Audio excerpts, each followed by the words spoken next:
What's up, guys? It's your host here, Naruto DxD, back with another What If Naruto Was in High School DxD, and this will be part 3. And before we start this video, please like and subscribe so I know that you like this series. And without further ado, let's go ahead and head into where we left off. No, I am not. Well, sort of, said Naruto. Sort of? What's that supposed to mean? Asked Rias with an angry look on her face. Either one was involved or not. There's no middle ground.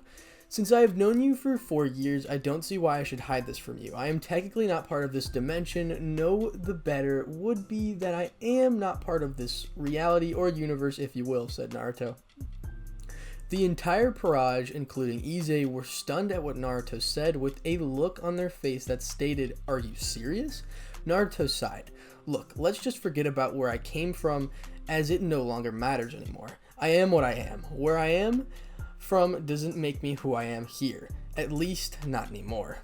Naruto had a sad look on his face that made Rias falter from asking any further questions. Moving on.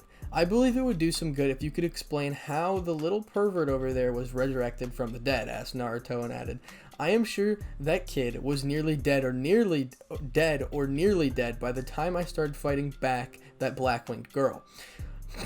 Yeah, you might need to explain who that chick is and why Issei was targeted. Yeah, Rias-senpai, can you tell me now, please? I am anxious to know, asked Issei. Rias sighed and mentally made a note to discuss this issue later. She then went forward to explain to Issei about the supernatural world, like the different factions and their diplomatic relations and so on, but only did in brief as there was not a lot of the topic to cover. Right now, Issei, you officially serve under me as a low-class devil. When you advance in rank through while fulfilling certain conditions, you could eventually become a high-class devil yourself and get your own Parage, said Rias. Wait. So that means I can have my own harem? Asked Issei with a glee evident in his voice. All the things he hears and only that enters into his mind? Man, this guy is even worse than Pervious Sage ever was, said Naruto. Huh, said Kurama in agreement to Naruto's statement. Don't you dare start that Uchiha trend, Kurama, said Naruto. He was always annoyed whenever Sasuke did that to him. I already started it, brat, said Kurama while grinning. Then end it, furball, said Naruto. No, I won't. Yes, you will. No, you won't. Yes, you will. Yes, I will. No, you won't. Damn it. Fallen for the oldest trick in the book, said Naruto while biting his tongue at that stupid mistake. However, their conversation was cut off when Naruto was snapped back into reality with Rias calling him. What happened? You kind of zoned out, asked Rias. Oh, it's nothing. Just ignore me whenever I do that, said Naruto. Alright, fine. I won't be prying on any more secrets from you unless you wished for me to know, said Rias. Naruto smiled and patted Rias' head. Atta girl. Stop that. I am not a kid anymore, said Rias while forming a pouting face.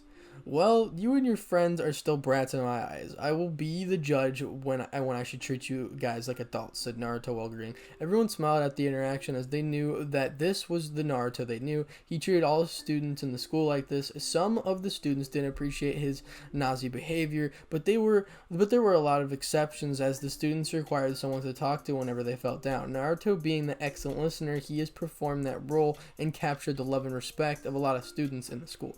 Issei, who looked at the interaction, asked Kiba, were they always like this? I know that Naruto is close to a lot of the students here, but I still didn't know he was chummy with you guys. Kiba smiled and said, the reason we are all here in the human world is not only to protect the area, but to also experience human lifestyle. Though we may have kept secrets from him, he had been interacting like this with us for the last 4 years or so, ever since Rias introduced him to us. Wait, you've known him for 4 years, but didn't Ko just recently turn co-ed? Asked Issei with a confused expression and further added, I can understand the other two meeting him, but now in the world, how in the world did you guys get to know him? Kiba, who heard this, turned pale and said to Issei, I would rather not talk about it. Naruto, who heard this bit going on, laughed. Ha ha ha. I doubt anyone would want to hear that story, Issei, but since you are a part of this club now, why don't I indulge you on one of the prince's most darkest years? Most darkest years? Asked Issei, a tad bit curious about what was so funny. Mr. Naruto, you wouldn't, said a pale Kiba. Let him. Kiba, I give him permission, said Rias while smirking. This should be fun, said Akano. But no buts. Even if you didn't give permission, I would have said it anyway, said Naruto and beckoned Issei to come closer, and Issei did. Stop! Kiba cried as he didn't want anyone else to know what he went through. But the fuck? Asked Issei with a ridiculous expression. He turned to Kiba and said, "You posed as a girl for 2 years in the middle school? The fuck, dude?" Yep, the secret's out, thought Kiba with an expression that looked like a kicked puppy. It was the most funniest thing I ever saw. He was acting normally until the day I called him out for that. He avoided me like the plague for a year until he decided to open up little by little, said Naruto with glee in his voice. It's because of him that this school turned co-ed? Isn't it so, Rias? Asked Naruto. Rias sighed and smiled. Poor Kiba couldn't disguise himself as a girl for long periods of time. I required him to be here, so he had to do that to survive. My dad and I had been pushing for co-ed for a while, but some of the other board members disagreed, which made the delay until he came to high school. Issei, though he was disguised, he did feel out and understood Kiba's position. However, a big of a pervert he may be, even he had some limits, in dressing up as a girl while being a boy was definitely a no-no. Right. I guess we can call it off for today, unless you have something else to add to the discussion, Mr. Naruto, asked Rias. No, I guess we can call it a day, said Naruto, getting ready to head back into his room. Mr. Naruto, before you go, I have something to ask of you, said Rias. The rest of the Parage, except Konoko and Rias, left. Well, Konoko said that she had sensed some Senjutsu being used in now and then. I just want to ask you if you know something about Asrias. Konoko tensed up, at which Naruto took notice of. He didn't bother about it that much and explained. Yeah, I am sorry about that. It was me, alright. I was not lying when I said I was a hermit, because technically I am a sage, said Naruto. Look, I don't know how much about it, but I have heard that nearly all Senjutsu users in this world went berserk and attacked their own loved ones while under the influence. I hope you understand and try avoid using it, said Rias in a serious manner.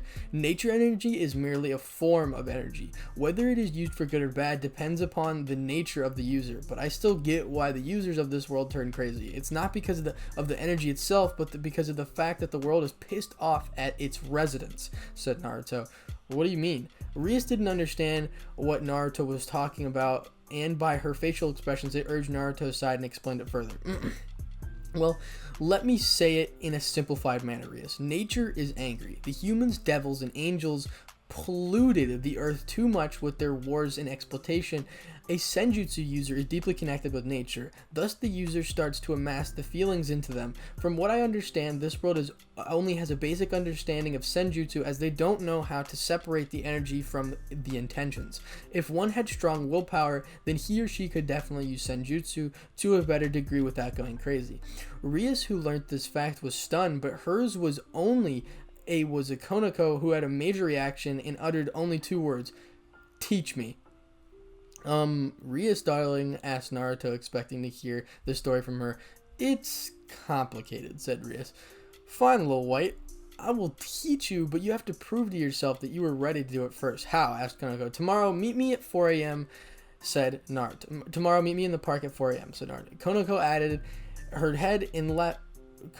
nodded her head and left. Rias followed after to give some mental support, as she knew that she had some bad memories and it would turn up after the discussion. Naruto, who was left to his own devices, then went on his merry way to the bar. He and Azazel had agreed that they will drink together for 7 nights, and whomsoever could drink the other right to ask anything from the other one. So far it had been a tie, and both him and Azazel each had won 1 time. He was walking merrily when he suddenly jumped and moved out of the way of an incoming light spear from his back. When he looked back and he saw wearing a fur cap and looking at him with a static face, he asked, "You, who are you? Why do I sense traces of Rainier's magic on you? Do you know what happened to her?" asked the man. Ray, who? Listen, buddy. I don't know where you got that fantasy-ass special effect spear and those wings you wear behind your back, but I am sure that you do not want to assault a simple pass-by with that, said Naruto while trying to play dumb. Don't play dumb, human. Aside from your pathetic acting, I can see that you have reflexes unlike that of an ordinary human, said the man. Serves me right for being drunk back then, said Naruto. Oh, so you do know, said the man. Yeah, I was the one who killed her. You happy now? Alright then, fuck off. I need to meet somebody now, and I don't want to be asked why I have blood on my shirt, alright? Said Naruto, while using his hand to wave the guy off. Don't worry, human. The next person you will meet is not going to be him, said the man. Oh, know the name of your killer, human. It's Donaseek. The now named Donaseek lunged forward with a spear in his hand, aiming it towards Naruto's neck. Naruto dodged and gave a kick to Donaseek's waist while catapulted the assaulter 50 meters away. The blown away fallen angel spat blood and said with his bloodthirsty grin, "Impressive, mortal. Now entertain me more. While I normally ask you to surrender, I'm sure that it won't work, as it seems that you are one of those types that enjoys battle. Let's just say that I don't have any time to enjoy this battle of ours, as I needed to meet somebody, as I said before," said Naruto. He then moved in an unbelievably speed that Donaseek couldn't follow, but a second later the fallen angel could feel an immense pain from his neck but couldn't do anything. It lasted only a second, as the fallen drifted into darkness. Naruto had plunged his hand into the fallen's throat and squashed his jugular vein, immediately killing the poor bird. He then took his hand out and washed it with a hanky he found in the fallen's pockets. He looked down on his shirt and found that some blood had found its way on him. "Now I've done it. How the hell am I going to explain this blood splatter?" said Naruto out loud. "You don't need to explain anything, my friend," said a voice which now announced his presence. "I thought that someone else was there before but couldn't pinpoint where. So is the drinking match still on, Azazel?" Chapter 4. Azazel was looking at Naruto in the eye while standing 30 to 40 meters away from him with all his wings expanded. Naruto was still slowly wiping off the blood on his hands and said, "Hey, do you have some water, man? Blood doesn't wash off that easy, and the smell retains on my hand after I do so," said Naruto. Azazel looked at him before summoning a water ball with his magic, which hovered over Naruto. "Thanks," was all that Naruto said before he cleansed his hand with the water ball. "So mind explaining to me what you were doing here?" Azazel asked Naruto. "I could ask the same of you, but let's talk about this over some sake, alright?" said Azazel. "You don't mind me killing your brother?" and asked Naruto with a confused look. "No. While I do know that you could have handled it much better, he was still a traitor from what I investigated," said Azazel. So you are not involved with them?" said Naruto. "No," said Azazel. Both of them walked silently to the bar and ordered some sake. They entered a private booth which tentatively was in one of the corners. The waiter brought them their drinks and they started drinking it silently before one of them chose to break the silence. While sipping on his drink, Azazel said, "I came here to investigate some unusual sightings in Ko. I heard a rumor that a flora and fauna started thriving here starting 5 years ago. Not only at Ko, but many other parts of Japan started experiencing the same thing. Still, Ko topped all of these places of the basis of rapid change. Some of the yokai said that the energy and aura near Ko feels more relaxing and pure. A lot of them wanted to move to Ko, but it couldn't do so because it was under the devil's jurisdiction as it in their embassy to Japan. Then one of my other associates stated that the nature energy in and around Ko feels more like pure, unlike other cities. The associate stated that either a being of nature or a master of Senjutsu had to be residing in this place for it to be possible, so out of curiosity I came here.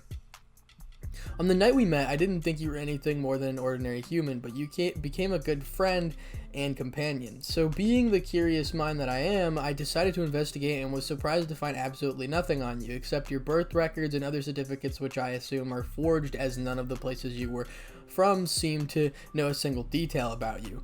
You are a ghost, but the one mistake you overlooked was your appearance that could link you straight to the sage. Your first appearance in this city was 5 years ago, a day after an unusual crash site was found in a forest near Ko. 1 week later, you found a job as a gardener at Ko Academy. The instances started 5 years ago, and you appeared 5 years ago. Coincidence? I thought so at first, but the moment you killed 2 of my brother and allowed me to come to a conclusion. You are the sage for sure. But who are you is still unclear to me, said Azazel before adding, "Why are you staying hidden from the world? What's your end goal? Naruto, who had been listening to him so far, said, "My goal is to live a quite peaceful life, to end to the end of my days. That's why I also am staying hidden, said Naruto before he looked at Azazel in eyes and added, I have no interest in interfering in your politics or religion. I just want the same life I had for the past 5 years. Azazel stared at Naruto with a scrutinizing eye. He then sighed and said, you are already involved, my friend. The people around yourself are deeply involved in this world. Then help me in not getting involved any further, asked Naruto. Azazel sighed and further said, I will keep what I found as a secret between the two of us as a favor for a friend. I will fill out all the display and discrepancies you have in your identity to make sure no one else finds out about you. You have my thanks, Azazel, said Naruto gratefully. Thanks are not needed, Naruto. Friends should help each other out, right? Said Azazel while grinning. Naruto gave him a grin of his own and said, yeah. Azazel then raised a cup and said, we may have kept some secrets between us before, but here, let's celebrate the start of a new and wonderful friendship. To a better life, said Naruto, and better woman, said Azazel. Goodbye. Both of them drank away till midnight until the barkeep decided to close the shop. Both Naruto and Azazel decided to separate after Azazel gave Naruto a means of contacting him. Well, that went better than expected, thought Naruto. You mean the drinking or the talking? Asked Kurama. Both, said Naruto. Azazel did have a point, though, Naruto. You cannot expect yourself to be totally uninvolved in this mess if you're going to surround yourself with the ones who are, said Kurama. I know, Kurama, said Naruto. Then why? Said Kurama. You are asking a question to answer you already know, old friend, said Naruto. Kurama stayed silent but gave a retort. Your Nindo is going to screw you one of these days for sure, Naruto, said Kurama. Naruto did not say anything and silently cut the link. He remembered his promise to Konoko next morning and decided to take a short nap before he started his daily routine. The next day, Naruto woke up with his alarm blaring with the same radioactive by Imagine Dragons. He didn't know why, but the song sounded strangely appropriate as an alarm. He then completed his morning routine and moved to the park and met up with Konoko. He went there to see the mascot of the school and had already arrived in the park with a tracksuit. Why the school tracksuit, though? Asked Naruto. Don't have another pair, said Konoko. Doesn't Rias offer you enough pocket money? Asked Naruto. She does, said Konoko. Then why don't you buy a pair? Surely you wouldn't spend 10,000 yen a month on candy, asked Naruto. Konoko blushed on the remark, to which Naruto immediately put up a blank face. Seriously, why is her teeth still white? Thought Naruto. Do you want me to answer that? Asked Kurama with a perverted grin. Don't go any further, you sleazy ass fox, and said Naruto, trying to avoid the answer as he knew it would be not something he wants to know. Konoko, looking at Naruto, found a familiar expression that a lot of people had after asking her the same question. I keep my teeth clean by brushing 2 times and drinking lots of milk, said Konoko. Naruto just face faulted at that. Milk, she says. Wonder how thick it is, said Kurama, trying to annoy Naruto even more by laughing. Oh, shut it, rabbit ears, said Naruto, cutting off the mental link.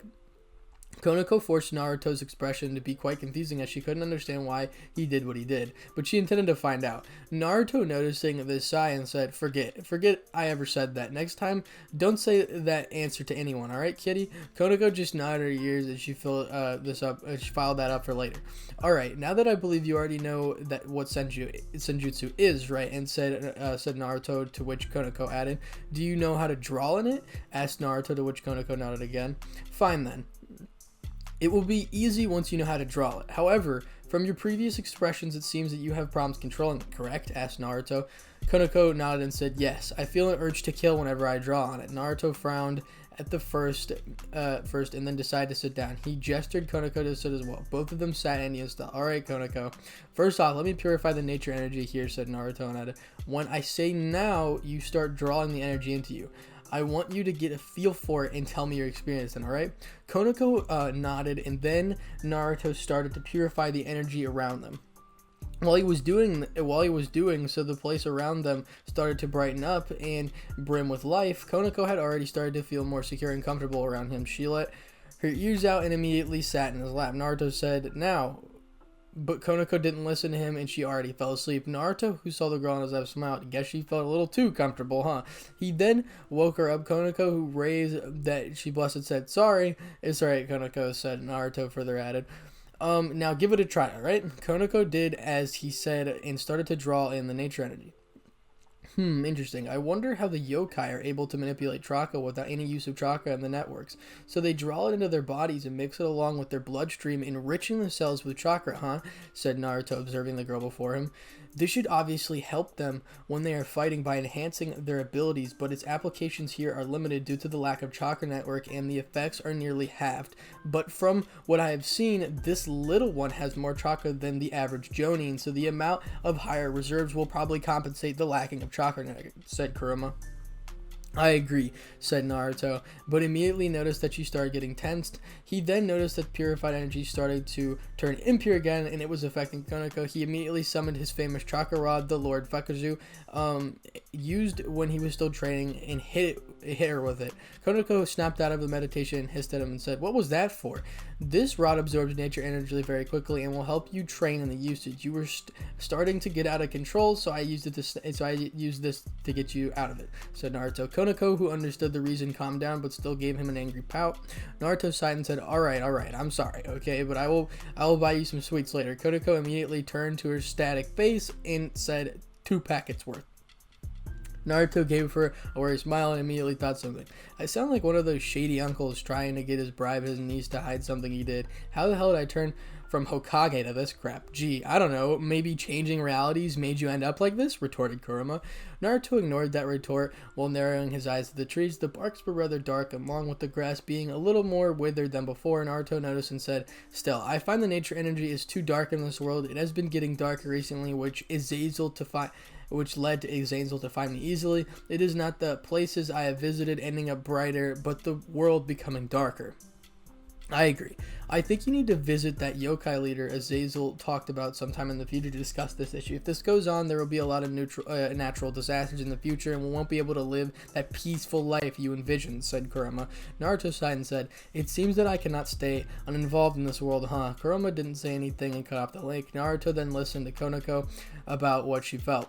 They decided to put their training on hold as the sun was coming up and a lot of people were starting to come to the park for their morning walks. Naruto then moved to the school where he began his daily job. He noticed that Issei had gotten much quieter than before after he joined the occult research. Guess all that work Rias is putting him through and the whole rebirth as a devil made him go docile, huh? Thought Naruto. He then moved to his room and then to his study where he was learning sealing arts.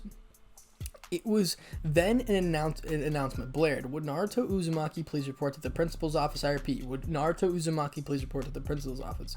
Ugh, wonder what that guy wants. Naruto made his way to the principal, knocked on the door, and said, "Naruto Uzumaki here."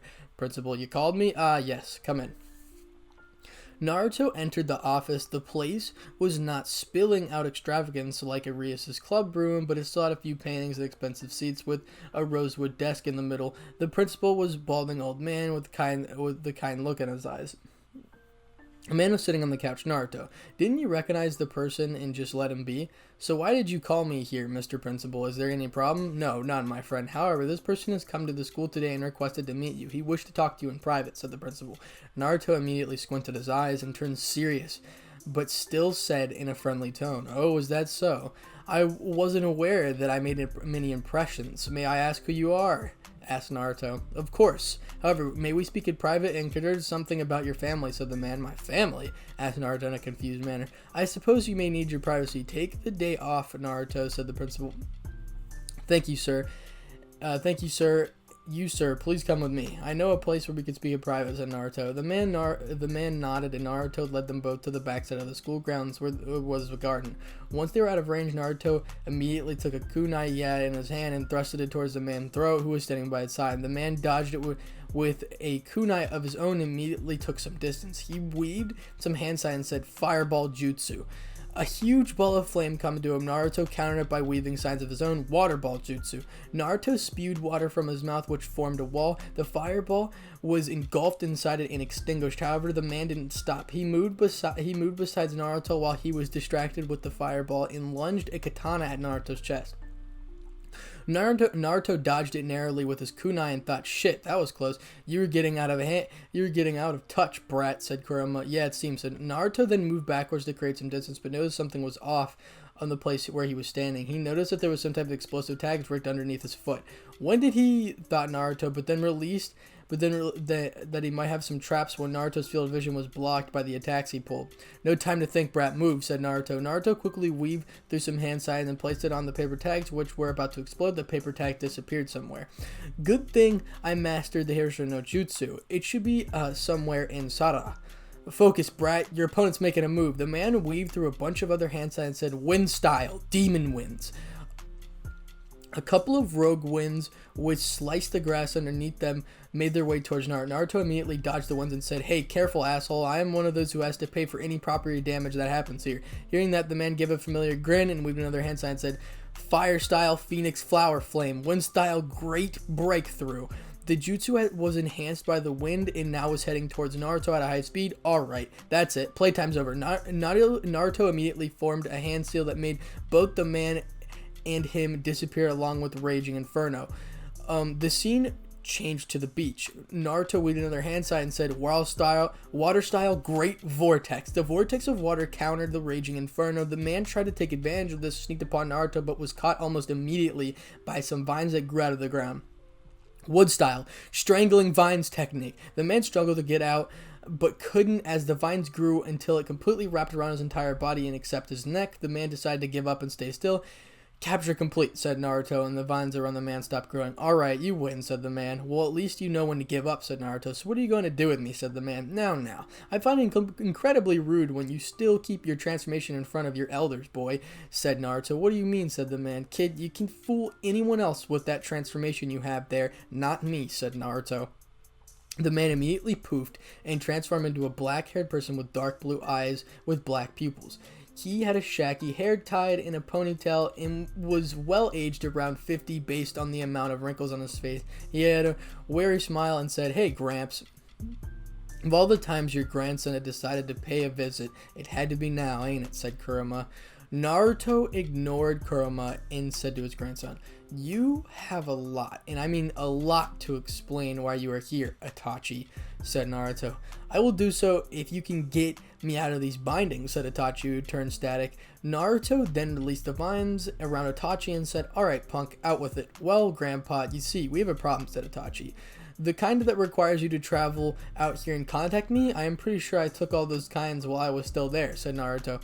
Well, I think it would be better to the term to say it this way. It's not just our world that has a problem on their hands. It may involve this one too, said Itachi. Naruto looked at his grandson with a confused face. Kaguya Usutsuki has returned, said Itachi. What? Both Kurama and Naruto almost simultaneously. Where is she? What is she doing? Is there hellbent on regaining all chakra from our world? Asked a pale Naruto. Naruto had grown strong since his teens, but without Sasuke, even it would be hard pressed to go against the mother of all chakra. Itachi smiled and said, that's where the problem begins. She's not in our world, but here. Naruto turned silent at that. Kurama. Yes, kid? Fuck me and fuck my life. Oh, I would love to, but fate seems to be doing a better job at it than I ever will. For once, I agree with you. And that's the end of chapter 4. So this was, I don't know how long this video was, but it was definitely another special. So hope you guys did enjoy the video. Remember to like and subscribe. I will keep doing this series as I'm interested as well. The fanfiction will be down in the description below. It's by Lucky Bastard and the story is called The Gardener. So once again, thank you for all your support. And without further ado, peace.